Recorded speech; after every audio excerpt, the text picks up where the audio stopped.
We bring in Pulse Asia Research President Dr. Ronald Holmes who joins us this afternoon. Sir, Doc, magandang hapon po and welcome back to, anong tayo? The Chiefs and the Storicon. Hi, Magandang hapon, Professor. Ami. Magandang hapon, Ed. At kay Pilosopong Takayo. Pilosopo. Pilosopo. At least ako, pilyo na tawag ko sa iyo. Pilosopo tawag sa iyo. Kapatid ni Tasio. Tingnan, pumaya mo ng tawa. Sarap ng tawa masyado eh. Oh, chill ka lang, chill ka lang. Okay. Naunahan ako ng problema pag naunahan ka, di ba?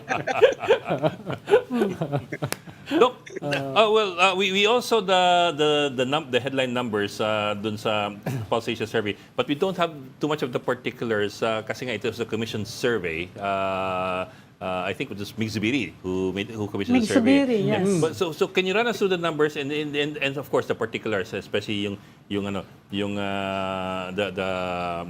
geographic differences and the economic differences?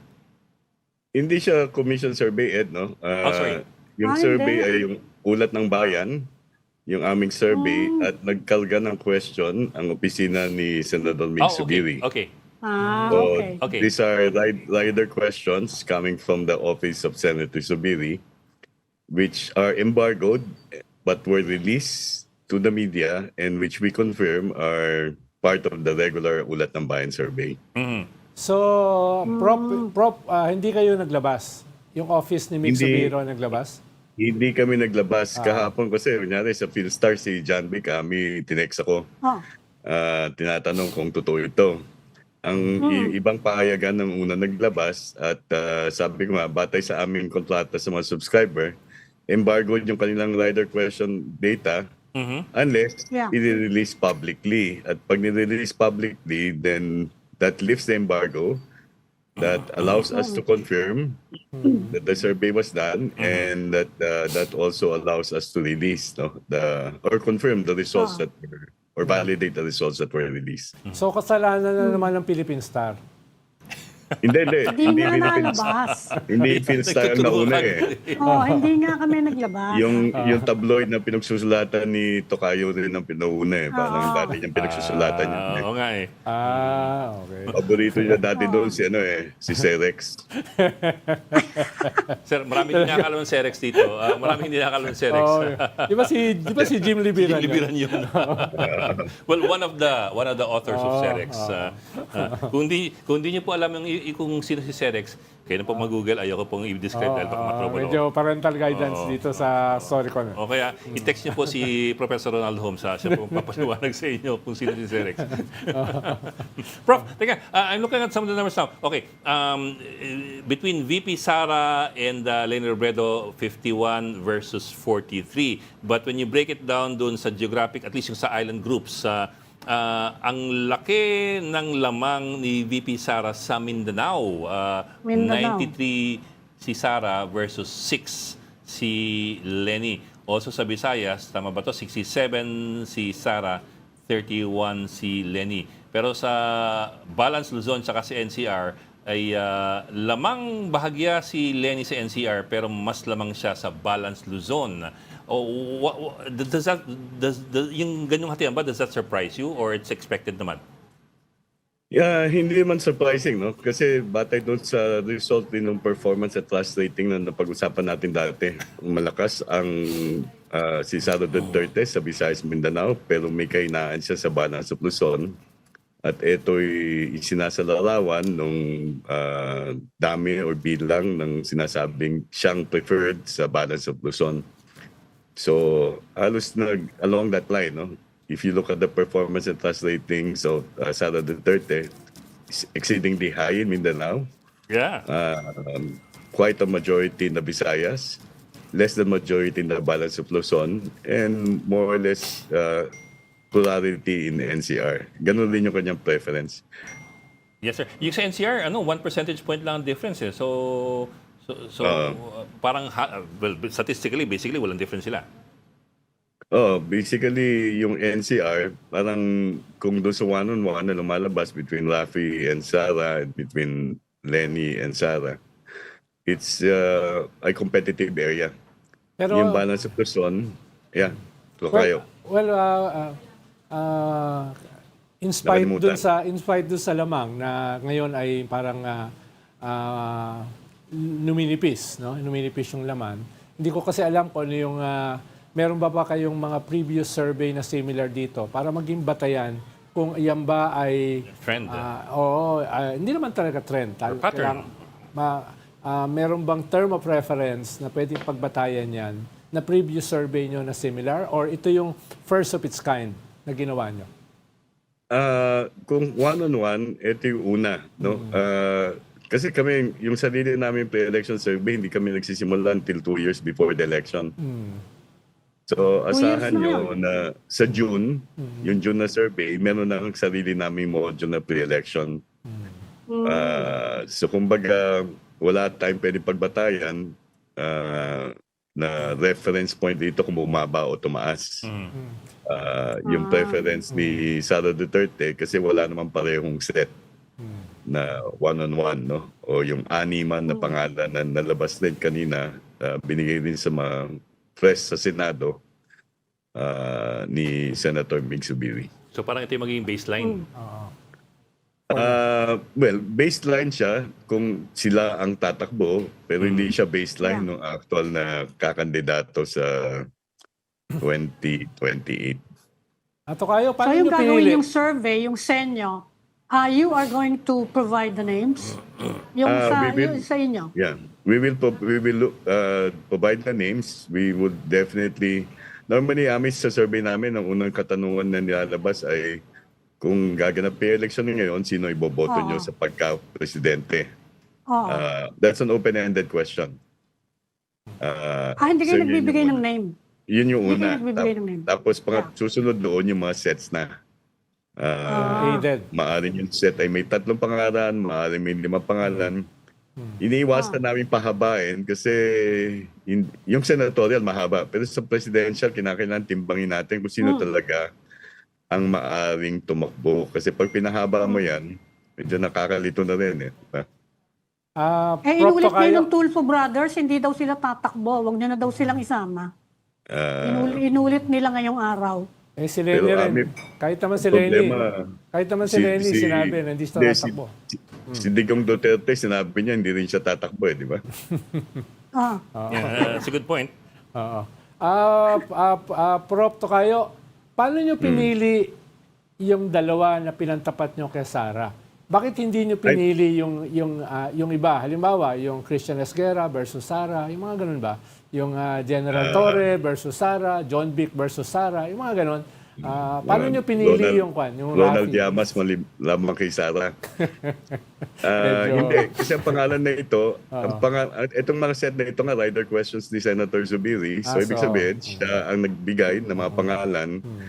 Normally, pag rider question, inahayaan namin silang magbanggit kung ano gusto nilang tanungin at kami nagre-refine ng question. Pag hindi kami magkasundo doon sa phrasing of the question, doon kami hindi natutuloy yung pagtatanong. No?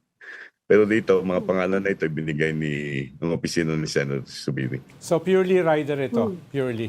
Purely rider yan. Yung sa amin, na pag pinag-uusapan namin sa loob kung sino maaaring pagtambalin, kasi kunyari, medyo illogical rin kung pagsasamahin mo sa isang listahan yung maaaring magkakaalyanse, di ba? Katukayo.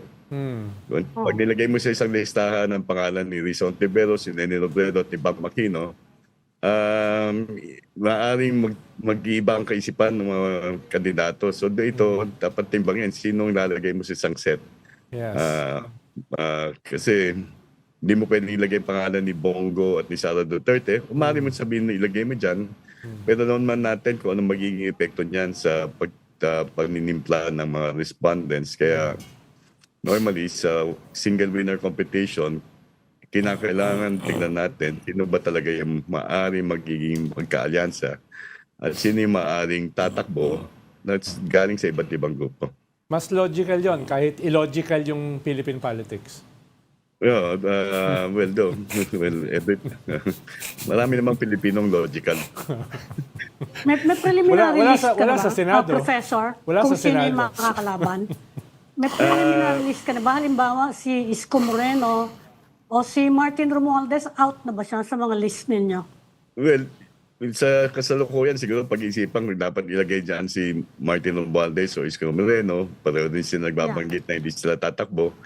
Pero siguro kahit na yung mga hindi nagbabanggit na hindi tatakbo, maaaring ilagay mo dyan, for example, si Sara Duterte, si Rafi Tulfo, si dating Vice President Leni Robredo. Si Rol Llamas. Yun, kung three-way, no? Maaaring ganun. Kasi hindi naman necessarily allied si Senator Tulfo kay BP Sara or kay dating BP Robredo. Tapos kung magkagawa ka ng ibang set, maaaring ipapasok mo yung bis na si BP Leni, maaaring si Risa Ontiveros. Ang lumulutang kasi pangalan ngayon, ito problema ko. Kaya dapat tanungin natin si Pilosopong Tocayo. Sino ba ang maaaring maging kandidato ng administrasyon? No? Dati-dati kasi nababanggit, maaaring Tulfo yan. Maaaring hindi, maaaring sabi nga ni Secretary ng DILG John B. Crimulya, bukas naman siya tumakbo. At nailagay naman siya dito sa isang set, yung nga lang 1%. No? 1%. Mas mataas kaysa kay Pilosopong Tocayo, nilalagay namin siya sa senatorial na 0.666. Sa presidential, baka mas may mataas. point pa. Sa presidential, baka mas mataas yun. Yung sa'yo, kay John Si Vince Dizon. Si Vince Dizon, sinasama niyo ba? Si Vince Dizon. Maaari siguro, yun na nga, ang question dyan ay anong set, no? Kasi kung administration. Definitely, hindi mo siya pwedeng itabi. Kunyari na kasama ni John B. Crimulya, pipili ka lang, no? Sino ilalagay mo sa bahagi ng administrasyon. Kasi kung long list, essentially, makikita mo sa long list, lalabas dyan, yung mas popular ang talagang makakuha na mas malalaking boto. Ang nangyayari, nababawasan yung kahit na popular dahil may ini-introduce kang pangalan na maaari namang hindi tatakbo. Pero kilala ng ilang respondent at makakuha ng, let's say, single percentage point. Yung mga tipo ni General Torre at saka ni Erwin Tulfo, Prof, paano mo siya ilalagay? Technically, nasa administrasyon yung dalawa. No? Kaalyado sila. Pero saan mo sila ilalagay? Independent? Or a category of their own? Or isasama sa administrasyon? Pwede nyo ilagay na category of their own. No? Parang, kumbaga, Tocayo, pwede mo ipasok dyan, kunyari si Benji Magalong, di ba? Katabi ni General Torre. Both nationally prominent and most probably can be tapped by any alliance. But the probability of running on their part would hinge largely on resources that they can mobilize, no, to support the recent campaign. So, yun lang. Measure mo lang. Parang barometer lang ng suporta na nasa ngayon. Pero baka hindi na makuha yung puntos na kinakailangan para talaga makuha na yung resources para mga kampanya. What about, for example, Baste Duterte? Diba, they're putting him up front and center just in case Sara gets impeached and therefore gets disqualified in the impeachment process. Na inamin naman nila na plan B. Oo, kaya pumunta sila sa rage eh. Pwede naman ilagay yun na separate set, no? Imbis na si Sara, lalagay mo si Baste. Ang tanong ko lang, ang problema ko lang dyan, kasi frame pa lang namin yung questionnaire, gaano kahaba yung questionnaire. Unless i-combination ni Ronald Llamas o ng Philippine Star. Pero sir, let me ask Si you, Ronald na. but let me ask you, not as a survey scientist, but as a political observer, transferable ba yung, sa tingin niya, yung support ni Sara, entirely transferable ba kay Baste? Well, hindi naman. Siguro kung pag-uusapan natin area, yung Mindanao, medyo malaki ng proportion noon ay may lilipat. Kasi makikita mo natin kahit nasa performance at trust rating ni Sara, at kahit nung nakaraang eleksyon noong 2025, medyo talagang base na nila ang Mindanao eh. Where you have about 24% of the voting population. Maybe in other places in Visayas, possibly in Central Visayas, in more urban areas, let's say Cebu, that might be the case also. But hindi mo pwedeng sabihin yan sa ibang area ng Visayas, no? So, Like yun ang Western ano, Visayas, yun di ba? yung, Hindi I siya. think, alam ni Tokayo yan eh. Yun yung challenge for anyone who would come against VP Sara or the Dutertes in 2028. Ah, paano mo chip off yung suporta sa Mindanao? Gagawin mo pa ba yun? O dapat tignan mo na lang paano ako makakakuha ng mas maraming boto doon sa mga area na bukas, lalong-lalo na nung area na medyo may kalakasan ka. Yeah. Kalahati ng botante halos sa NCR ay pumipili ng ibang kandidato. 7 sa 10 sa Balance at Luzon ay iba ang pinipili. At 1 sa 3 sa Visayas ay ibang pinipili, hindi Duterte. So, yun yung parang sabihin natin take away from these rider questions, the results of which were released, no? Yes, sir. Sir, Based kasi dyan sa mga numero, offhand, yung mga mag-i-strategize sa mga kandidato will focus on the strong points. Bakit ka mag-uubos ng resources at saka energy baka hindi mo naman makuha yung dun sa una, hindi naman ganun kalaki in the scheme of things, yung boto. At saka yung chances mo na makakuha ay hindi ganun kalaki. So mag-focus ka na lang dun sa Luzon, NCR, and perhaps parts of the Visayas. No? Dahil parang hindi na solid yung Visayas kila Duterte kumpara noong nakaraan. Noong nakaraan kasi solid ang Visayas sa kanila. But sir, going back to the numbers between Sara and Leni Robredo, ang late ng margin between the two of them dun sa NCR. 8 lang. Dun sa NCR, I mean, I'm looking at NCR 41 si Sara, 42 si Leni. So si Leni, 1 percentage point lang, but nga, it's not really statistically significant. I'm wondering lang kung was that expected na ganun pa rin kalakas ang suporta ni VP Sara sa NCR? Ang isang qualification lang, this was before the Justice Committee hearings. No? The impeachment. These are before the... Kaya baka sakali, may epekto yan sa NCR na nakatutok dun sa nangyayari. But nevertheless, Prof, does that surprise you na ganun kalakas si VP Sara in NCR? I mean, of course, we do expect na lakas niya sa Central Visayas and sa Mindanao. But sa NCR, pretty solid. Yeah, pero halos kalahati ng nasa NCR ay nag-aproba sa pagganap ng kanyang tungkulin, yung approval rating. No? So, di naman natin kinakagulat. At kung papipiliin sila dito sa dalawa, parang halos pareho lang eh. Dito sa national, pag tingnan natin yung 51-43, pag inawas mo yung margin of error, dinagdag mo, 2 puntos lang ang lamang ni BP Duterte. Kasi magiging 48, akit si Leni ng dating BP Leni ng 46. So, medyo tight, no? Yeah. Pero tama si Tokayo eh. Meron kang deklarasyon ng pagtakbo sa presidente, pero mukhang hindi na ganun. Hindi ko kasi nakikita yung survey ng ibang grupo eh. Pero parang ang liit naman ng diferensya sa pagitan nila kung one-on-one, na ikaw ang nagdeklara na, samantalang yung iba, hindi pa na-deklara. Speaking of approval ratings, Professor, ang malaki istorya ngayon, yung inflation ay napakataas, 7.2.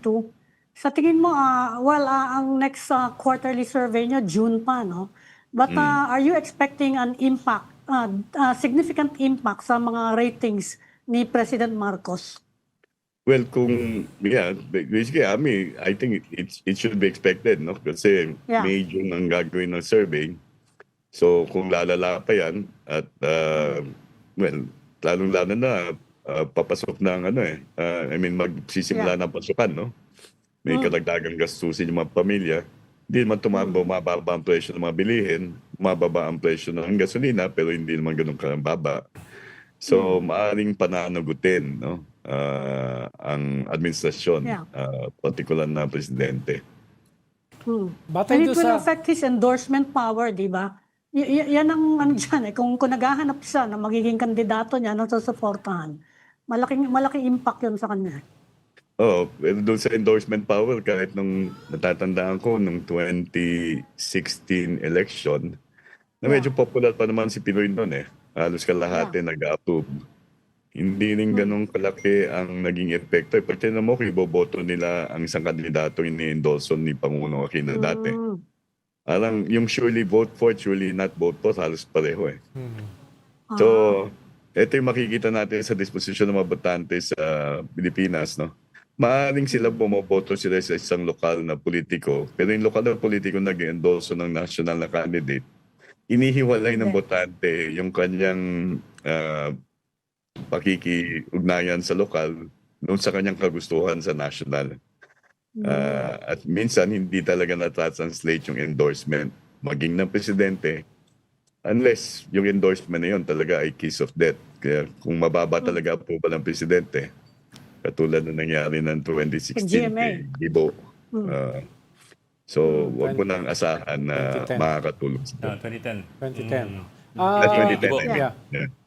Prof, regarding doon sa binanggit nyo kanina, batay sa inyong karanasan, makaka-apekto ba sa mga succeeding surveys kung halimbawa yung itatapat kay Sara ay sasabihin na tatakbo siya? Kumpara ngayon na yung dalawang itinapat kay Sara, parehong sinabi na hindi sila tatakbo. No?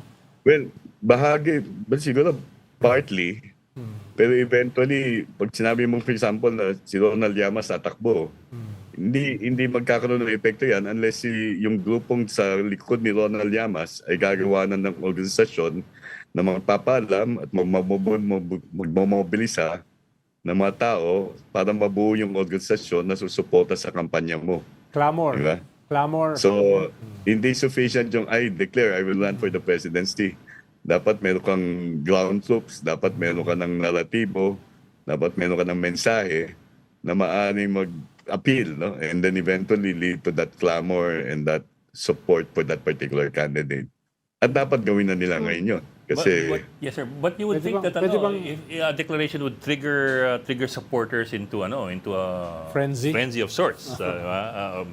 well, it's easier said than done kasi kahit alam naman natin, no? Lahat tayo rito ay merong medyo advanced age na rin, no? Ay, Mas Sino? Lalo na yung pilosopo. Sino?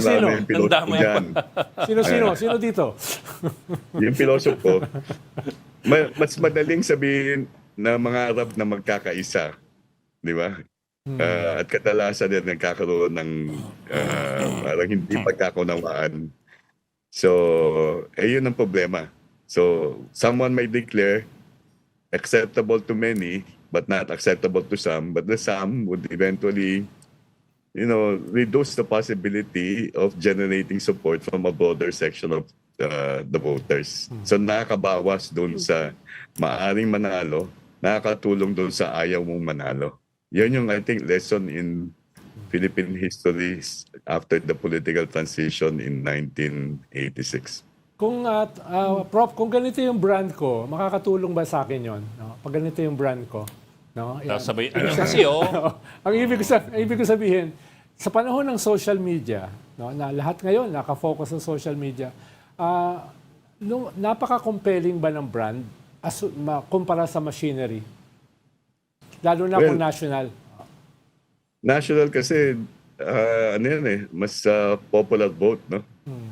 So, yung message mo, yung relatability rin ng individual, kinakailangan tingnan rin natin. Kasi, maaaring magharap ka ng isang kandidato na mayroong mensahe, pero hindi siya ganun ka-likeable o relatable.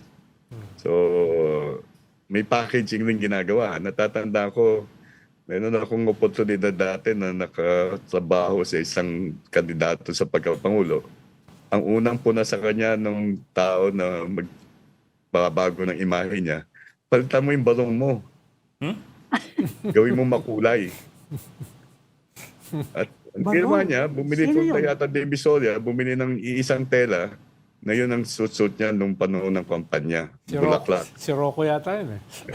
So, Nakabarong lagi. Oo, si So, Rocco. di ba sa Estados Unidos, pag din naman yung mga kandidato naka-checkered na mga damit kasi na-relief yung kanilang persona eh.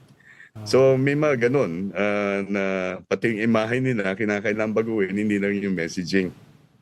So, at yun yung, hindi ko na area yan, no? Area na yan ng mga political strategies. At yung area ng mobilization nasa mga political operator na aka Pilosopo. Pilosopo. Parang Mga iba Oh, yung yan, tanongin mo na yung katabi mo. parang iba yun. Yung pilosopo hindi kumikita, yung mga PR kumikita eh. Magkaiba yun eh. Oh. No? Magkaiba yung kita nung dalawa na yun.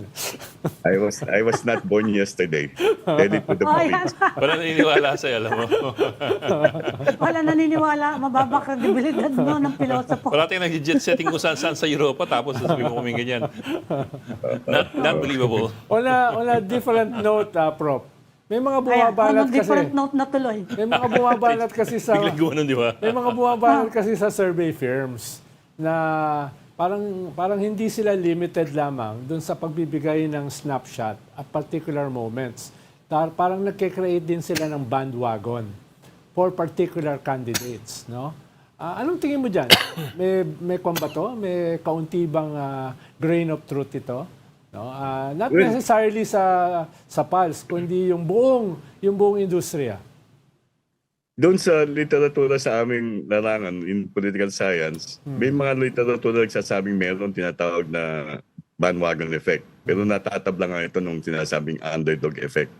Kung saan yung mga supporter ng isang kandidato, sa tingin nila medyo behind yung kanilang kandidato, they will mobilize more. So, kumbaga nagtatabla yung bandwagon at saka yung underdog. Sa aming mga sariling pag-aaral lumalabas, kung ano yung pinagkukuhanan nila ng impormasyon, yun ang pinaka nakaka-impluwensya sa kanilang desisyon. At ang pangalawa pa, definitely, so therefore, ang number one factor that influences voting disposition will be reports and news. Ang pangalawa ay kung kailan nila pinipilme yung kanilang desisyon. At ang lumalabas sa single winner competition, ang pagpipilme ng desisyon ay maaaring maganap sa karamihan for the plurality even a week before the election or on election day itself. So, impact ba yung ganyang mga kasi napansin namin, nag-i-slide yung ratings ni BP Sara eh. Simula na nag-umpisa yung mga investigation. Talaga bang ganun yung impact sa atin, sa society natin? Well, tingnan natin, Ami, kasi pag tingnan natin, di ba, yung reportage ng Philippine Star, balanse yan, yung news outlets. Pero pag tingnan mo on social media, iba-iba makikita mo eh. Kanya-kanya, kanya-kanya yun. Yung algorithm yan, persecution eh. Di ba? Hindi accountability. So, naglalaman ngayon yung question ng accountability at pagpapatupad ng accountability mechanism versus yung pananaw galing sa mga grupong sumusuporta sa kanya na walang iba ito, hindi talagang pamumulitika lang. Di ba? Until, for example, the other day, before yesterday, sinasabi na marami ng representative ang bumabaliktad.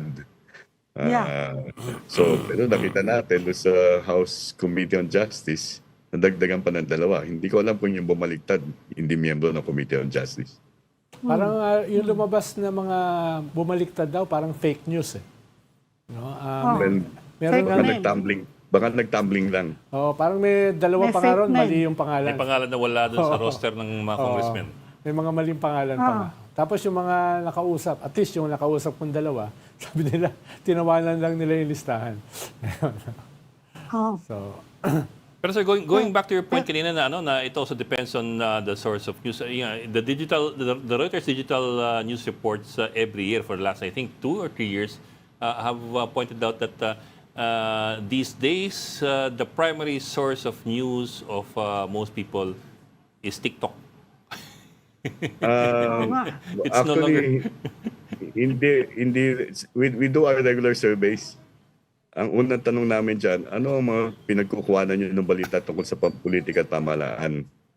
Ang nangunguna na itong huli, noong March 2026, internet. 8 out of 10 Filipinos have access to the 8 out of 10 Filipinos have access to the internet. All of them access the news about politics and government through the internet. Ang platform na lumalabas na nangunguna, Facebook. Pumapangatlo lang yung TikTok. Pangalawa yung YouTube. So number 1 is Facebook, 2 is YouTube. YouTube. And the third one is TikTok. So, well, it's almost the same as what we see in international surveys. Filipinos, 8 out of 10 have access to the internet. All of them are on Facebook. So, yun. Sa Facebook, maaaring binabasa mo dyan yung Philstar na nasa Facebook. Pero maaaring binabasa mo dyan na isang nagpapanggap na isang news outfit pero actually ay pinopondohan ng iba't ibang grupo. O maaaring nakita mo dyan ay yung toxicity na result ng mga Pilipino sa Sandy Cay na Sino yun? paniniwalaan mo. So in that case, Sino yun? iba't ibang uri ng balita makikita mo doon. At yun ay depende na kung anong clinic-click mo eh. Hindi ko alam kung anong clinic-click ni Tokayo. Huwag natin pag-usapan yun sa baka saan tayo mapunta. I-share sis. Pero Ed, yung TikTok kasi parang masyado siya ma-except for news eh. But that's my point eh. Kumpara sa YouTube tsaka sa... So if TikTok if TikTok really is the primary source of news now of a lot of people, then that's a point of concern din. Kasi Ang sinasabi nga, ikatlo lang siya eh. Dahil yung mga platforms na mas mahaba yung makukuha mo. But let me also bring this up. I know this is only anecdotal on my part, but what I've been hearing for the longest time is that matagal nang naglipatan yung mga kabataan from Facebook to TikTok and to Instagram kasi tingin nila yung Facebook ay para lang sa mga matatanda. But then again, that's anecdotal so I don't know if you've heard the same thing. Kasi yun ang my wife likes to talk to the young kids eh. ganun daw tingin nila eh, parang ayun namin mag-Facebook. Andun yung mga magulang namin eh. May multiplicity of platform yung mas bata kumpara sa mga matatanda. Older age group. Huwag na natin sabihin matanda kasi marami yung masasaktan. Older age groups, mas minimal yung platform, maaaring singular, pero yung younger age groups, mas close na. Pwede mo makikita na nasa Facebook, mas nag-a-access ng YouTube. Ang hindi lang namin natatanong kung yung YouTube nila ay nagsusubscribe sila sa premium o hindi.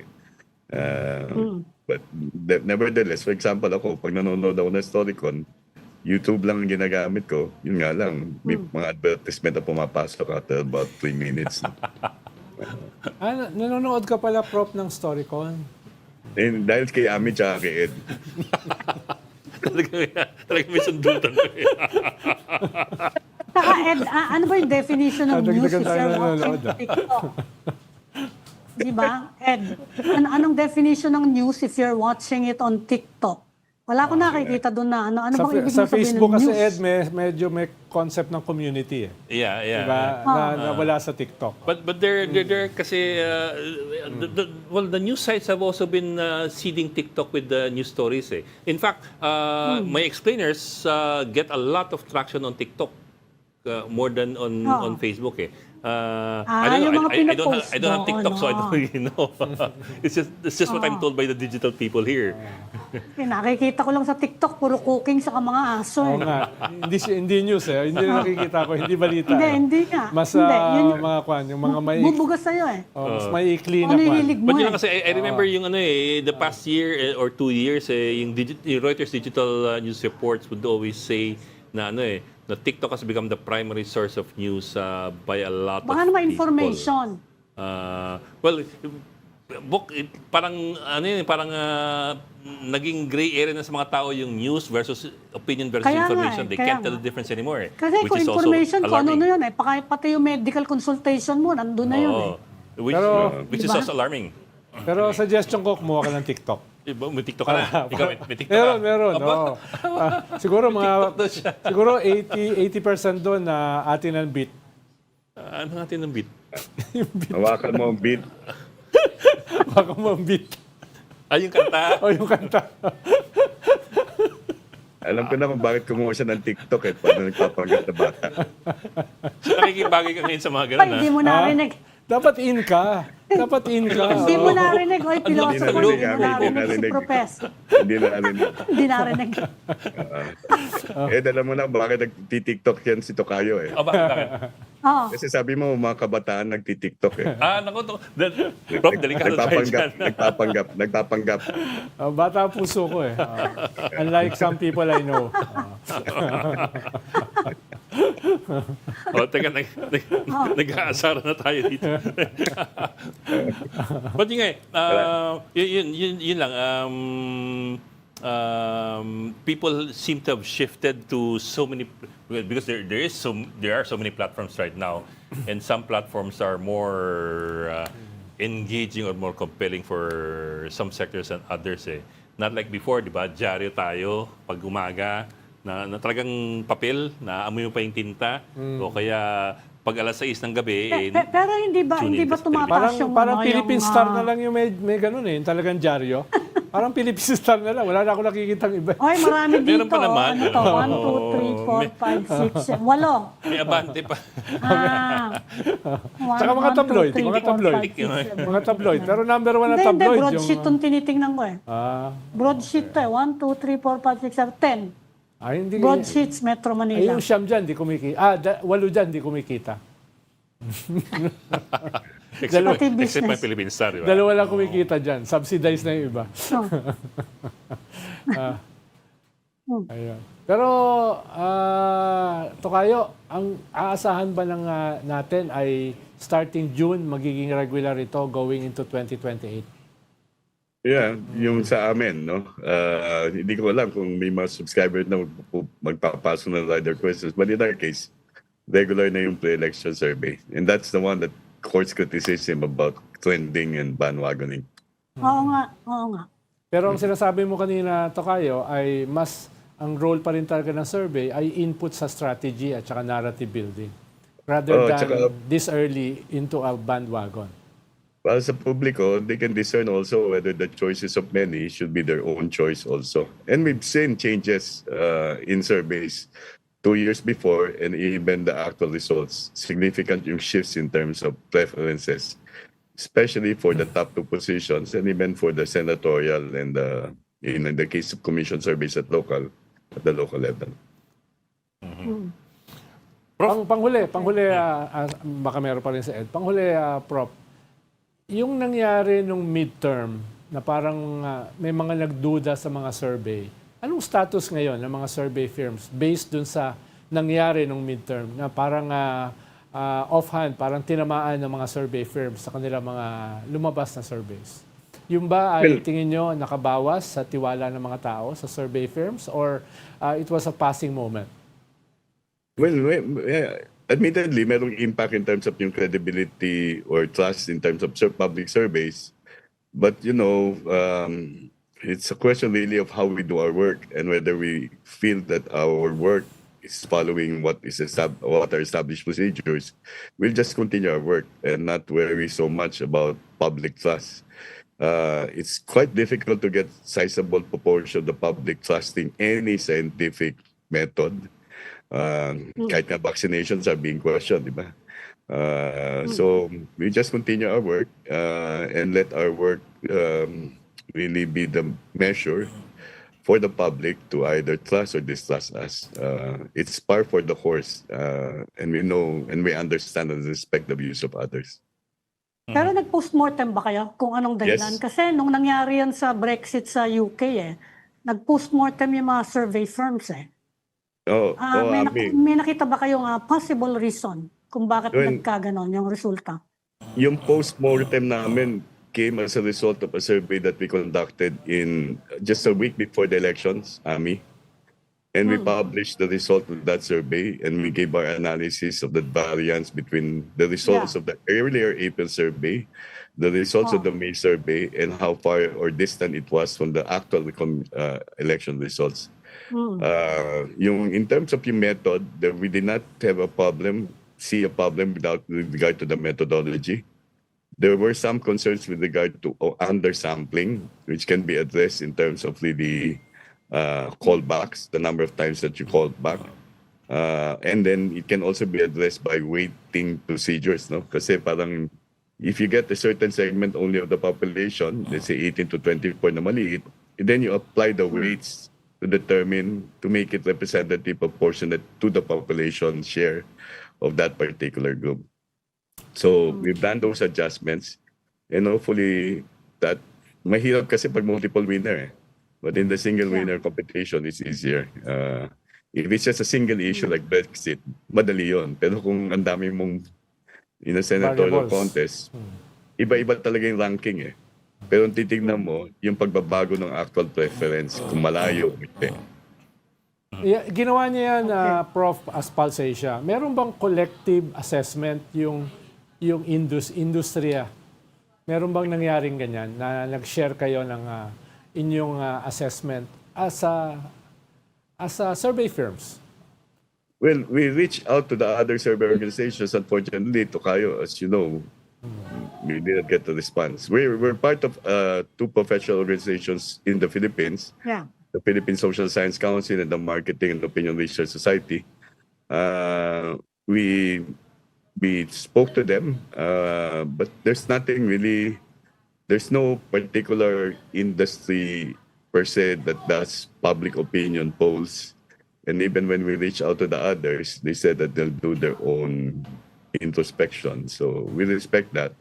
We did our own and we publish our analysis. And it's still on our website. Sir Pablo lang, change topic naman ako very, very quickly. I know na sa 11 pa ng Mayo yung botohan doon sa impeachment ni VP Sara. But I think the last time you had an impeachment survey, I'm not really sure if this is the last one, was February of 2025 where 45% said that they disagree with the filing of the impeachment case by the House to the Senate versus 26% who agree with the filing yung pagkakit dun sa Senado. Do you have any survey in the works along these lines? Noong March, tinanong namin, very general question, because if you put in, let's say, the Duterte factor there, yung general question namin, agreement or disagreement with the statement, the impeachment process is important to hold a high-ranking official accountable. 70% agree with that statement. Na mahalaga yung impeachment bilang pamamaraan para mapanagot ang isang mataas na opisyal. 13% disagree, 16% are undecided. So if you put it in such a neutral tone, there's a high level of agreement. Yes, but sir. if you start putting in other things, so it's really the phrasing of the question, Yes, sir. Ed, Ami, Ronald.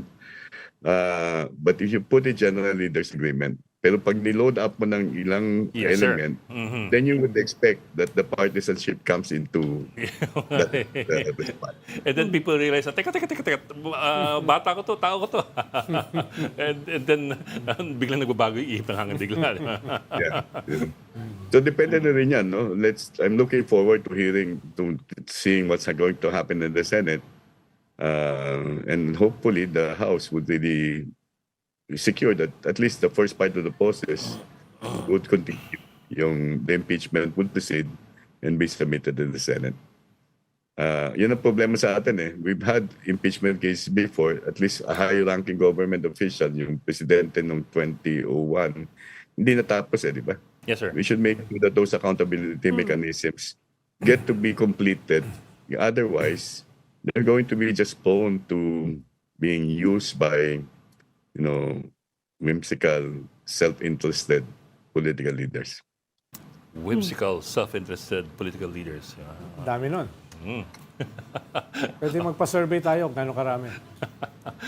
Diba? Open-ended question. Ilista kung sino sa mga ito yung Whimsical.